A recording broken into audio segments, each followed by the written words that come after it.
जो दूर तक साथ दे, ढूंढे उसी को नजर। जी हाँ, एक कहानी ऐसी भी जहां पत्नी की मदद ने डूबते हुए काम को उबार लिया। ये कहानी दीपक जी की है, जिनके पिताजी ने किसी तरह जोड़ तोड़ करके कर्ज लेकर ये दुकान शुरू की थी।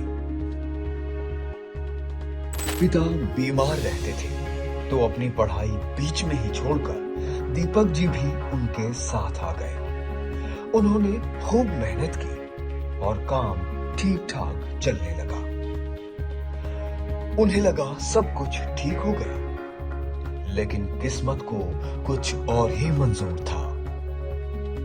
पापा की बीमारियां बढ़ती गईं और एक दिन अचानक वो साथ छोड़ गए।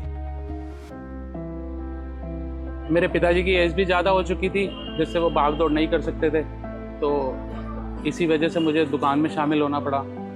और धीरे धीरे जो पिताजी की जो थोड़ी एज ज़्यादा थी तो बीमारियां भी बढ़ती गईं, उसकी वजह से भी काफ़ी स्ट्रगल था और अंत में 2012 में आके उनकी मृत्यु हो गई।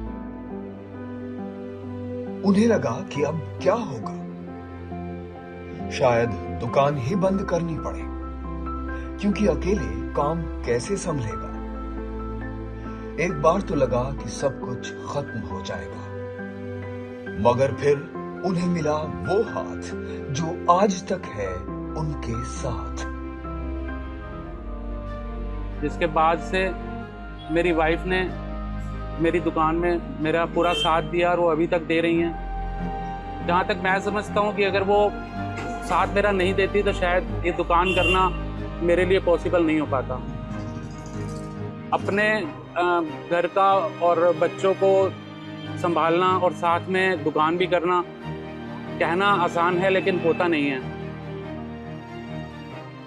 इसके अलावा एक और शख्स है जिन्होंने मुश्किल वक्त में उनका साथ दिया और आज तक दे रहे हैं। मेरे छोटे भाई जैसे हैं अंशुल, जो मेरे साथ 2014 से अब 2025 तक काम कर रहे हैं। इनका साथ भी अगर शायद ना होता तो पॉसिबल नहीं होता दुकानदारी करना। तो जब आप ईमानदारी से चलते हैं तो मदद के हाथ भी आगे बढ़ते ही हैं और आपको सफलता भी मिलती ही है।